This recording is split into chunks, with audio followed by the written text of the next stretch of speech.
নমস্কার, জ্যোতির্ময়ী দেবশ্রী। আজকে বলবো খণ্ডগ্রাস চন্দ্রগ্রহণ নিয়ে। চন্দ্রগ্রহণ এটা হবে ২৮শে আগস্ট, যেদিন আমাদের ঝুলন পূর্ণিমা, রাখি পূর্ণিমা, বলরাম জয়ন্তী এই দিন পড়েছে চন্দ্রগ্রহণ, খণ্ডগ্রাস চন্দ্রগ্রহণ। খণ্ডগ্রাস চন্দ্রগ্রহণ কিভাবে হয়? যখন রবি, চন্দ্র এবং পৃথিবী এক সরলরেখায় থাকে। রবির উপর চন্দ্রের ছায়া কিছু অংশে পড়ে না, খণ্ড অংশে পড়ে না, সেটাকে বলা হয় খণ্ডগ্রাস চন্দ্রগ্রহণ। আবার যখন রবির উপরে পৃথিবীর উপরে চন্দ্রের ছায়া পুরোটা পড়ে না, কিছু অংশ পড়ে কিছু অংশ পড়ে না, সেটা যেমন চন্দ্রগ্রহণ পুরোটা পড়ে না, পুরো লালচে ভাব হয়ে যায়, অন্ধকার ভাব হয়ে যায়, তখন বলা হয় পূর্ণগ্রাস চন্দ্রগ্রহণ। তো এবারে হবে খণ্ডগ্রাস চন্দ্রগ্রহণ। ভারতীয় সময় সকাল ৬টা বেজার কিছুক্ষণ পরের থেকে শুরু হবে, দুপুর ১২টা ৩২ মিনিট হবে।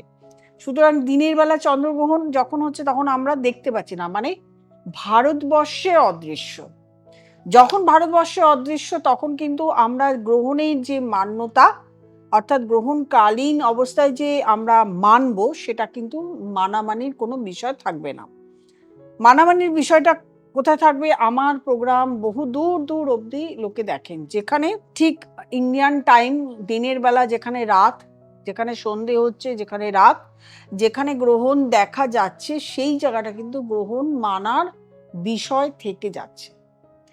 কিন্তু জ্যোতিষের বিচারে আমি তো শুধু এইটুকু বলতে চাই না, আমি আরেকটু ভিতরে গিয়ে গবেষণামূলক কাজ যেটা আমি বলতে চাই, জ্যোতিষের বিচারে গ্রহণ নিয়ে কিন্তু বিভিন্ন ধরনের সমস্যা তৈরি হয়। এই গ্রহণের বিচার যখন থেকে গ্রহণ লাগছে সেই সময়কার একটা লগ্ন বিচার, আমরা দেখতে পাচ্ছি সেই সময় কন্যা লগ্ন, কন্যা লগ্নে শুক্র বসে থাকবে, নিচস্থ শুক্র বসে থাকবে। কোথায় গ্রহণটা হবে? কুম্ভ রাশিতে চন্দ্র বসে থাকবে, সেখানে রাহু রয়েছে, সেখানে গ্রহণ হবে। সেটা হচ্ছে কন্যা রাশি থেকে 6th হাউস। 7th হাউসে থাকবে শনি বক্রী অবস্থায়, মঙ্গল থাকবে মিথুনে, বৃহস্পতি থাকবে একাদশে, এবং মঙ্গল মিথুনে ১০ম ঘরে, একাদশে বৃহস্পতি, এবং দ্বাদশ স্থান সিংহ রাশিতে, সেখানে থাকবে রবি বুধ কেতু সহযোগ। এবার যেহেতু গ্রহণ চন্দ্র এবং রাহু দুজনের দৃষ্টি থাকে সমসপ্তমে, সেই জন্য আমরা কিন্তু সিংহ রাশিকেও সাসপেক্টের মধ্যে রাখছি। কুম্ভ রাশির তো একটা প্রবলেম সেই সময় আমরা পাবো, এবং তার সঙ্গে সিংহ রাশিতেও পাবো, যেহেতু চন্দ্রের সপ্তম দৃষ্টি এবং রাহুর সপ্তম দৃষ্টি রয়েছে, এবং সেখানে রবি রাহু কানেকশন হচ্ছে।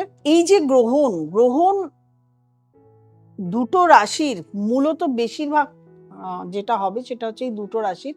কুম্ভ রাশির অতি সাবধানে থাকতে হবে, সিদ্ধান্ত ভুল হতে পারে, মাথা গরম, উত্তেজনা, বিভিন্ন জায়গার প্রবলেম আনতে পারে, আর্থিক এবং কর্মের জায়গায় প্রবলেম আনতে পারে, যেখানে কর্মের পরিবেশ খারাপ হতে পারে, এবং দাম্পত্য জীবনে সমস্যা, পার্টনারশিপের সমস্যা এটা হতে পারে, এবং এরা ইমোশনাল হয়ে তৎক্ষণাৎ কোনো ইনভেস্টমেন্ট, তৎক্ষণাৎ কোনো সিদ্ধান্ত নিলে সেটা ভুল সিদ্ধান্ত হয়ে দাঁড়াবে। আর সিংহ রাশির কি হবে? সিংহ রাশির জাতক জাতিকাদেরও সেম কন্ডিশন, দাম্পত্য জীবনে একটা চরমভাবে অশান্তি আসতে পারে, ব্যবসার ক্ষেত্রে প্রবলেম আসতে পারে, ব্যবসার ক্ষেত্রে ভুল ইনভেস্টমেন্ট হতে পারে, পার্টনার চুজ ভুল হতে পারে, এবং সর্বক্ষেত্রেই বলবো দুজনের ক্ষেত্রেই মাথা ঠান্ডা রাখতে হবে, এবং মানে ঠান্ডা রেখে সিদ্ধান্ত নিয়ে একদম দরকার নেই। এই কদিন আমরা ২-৩ দিন, যে কদিন আমাদের এই পিরিয়ডটা চলবে, গ্রহণ পিরিয়ড, চন্দ্র যতদিন ওখানে বসে থাকবে ততদিন আমার কোনো সিদ্ধান্ত নেওয়ারই দরকার নেই। অন্যান্য রাশি ভাব কোন ভাবে বসে আছে সেটার উপরেও আমরা কিন্তু কিছুটা দেখি, যেটা হচ্ছে ধরুন সিংহ রাশি কার 4th হাউসে আসছে, বৃষ রাশির 4th হাউসে আসছে, এবং আমরা কুম্ভ রাশির যেটা দেখব, যেটা বৃশ্চিক রাশি থেকে 4th হাউস আসছে। এই দুটো রাশি, তার মানে বৃষ রাশি এবং বৃশ্চিক রাশি, এই দুটো রাশির জাতক জাতিকাদের মন মানসিকতার মধ্যে একটা চঞ্চলতা সৃষ্টি হবে, মানসিক অশান্তি থাকবে, বাড়িতে একটা নেগেটিভ এনার্জি ক্রিয়েট হবে, বাড়িতে সবার মধ্যে ঝগড়া, অশান্তি, সবার মধ্যে মিল মিস আন্ডারস্ট্যান্ডিং এর ক্ষমতা কমে যাবে, কিছু না কিছু একটা নেগেটিভ কোনো কিছু আপনারা পাবেন।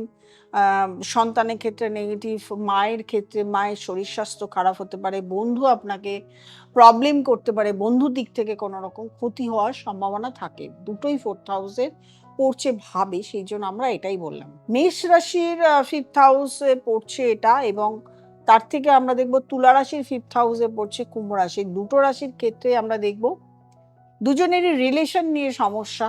যে কোনো রিলেশন হয়েছিল বা হচ্ছে, গড়ছে, সেখানে একটা সমস্যা, কিছুতেই আন্ডারস্ট্যান্ডিং আসছে না, কিছুতেই সম্পর্ক টিকছে না, কিছুতেই সম্পর্ক নষ্ট হয়ে যাচ্ছে, দাম্পত্য জীবনে সমস্যা আসছে, কর্ম করতে যাচ্ছেন বারবার বাধাপ্রাপ্ত হচ্ছেন, এই সমস্যাগুলো থেকে যাবে। কিছু ক্ষেত্রে 6th হাউস, যেমন এমনিতেই শরীর 7.5 চলছে আপনার মীন রাশির, সেক্ষেত্রে 6th হাউস, এবং কন্যা রাশির ক্ষেত্রেও 6th হাউস, কুম্ভ রাশি দুজনের ক্ষেত্রে রোগ ভোগ, এবং কন্যা রাশি থেকে 12th হাউসও পড়ছে, এটাও কিন্তু মাথায় রাখতে হবে, এবং আমরা মীন রাশি থেকে 12th হাউসে পাচ্ছি, এটাও মাথায় রাখতে হবে। সুতরাং দুটো ক্ষেত্রে এই যে দুটো combination, 6th house 12th house, রোগ ভোগের সম্ভাবনা, অর্থগতি হওয়ার সম্ভাবনা, মেডিসিনের উপর ডিপেন্ডেবল হওয়ার সম্ভাবনা, হসপিটালাইজ হওয়ার সম্ভাবনা, যে কোনো কারণে অর্থ ক্ষতি, যে কোনো কারণে যেখানে বাজে ইনভেস্টমেন্ট, যেখানে আপনার ক্ষতি হওয়ার সম্ভাবনা নেই,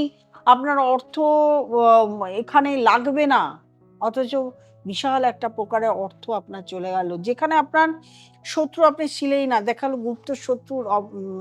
গুপ্ত শত্রুতার জন্য আপনাদের প্রবলেম শুরু হয়ে গেল।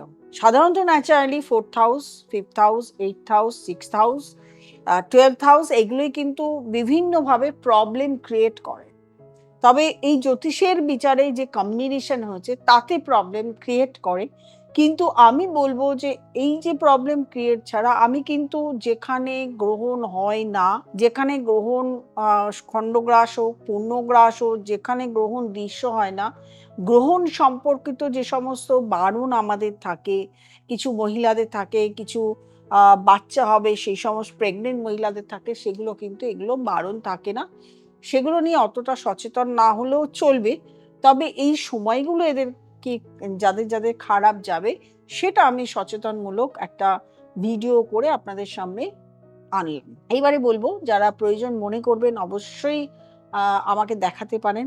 আপনার নিচে স্ক্রলে নাম্বার যাচ্ছে, সেই নাম্বারটাতে ফোন করবেন, বুকিং করবেন, চেম্বারে চলে আসবেন, অথবা অনলাইন কনসালটেশন করে নেবেন। আর যারা নতুন প্রোগ্রাম দেখছেন তারা অবশ্যই সাবস্ক্রাইব করবেন, লাইক করবেন, কমেন্ট করবেন, শেয়ার করবেন, এবং নোটিফিকেশন অল বেলটি প্রেস করতে ভুলবেন না। প্রত্যেকে ভালো থাকবেন, আনন্দ থাকবেন।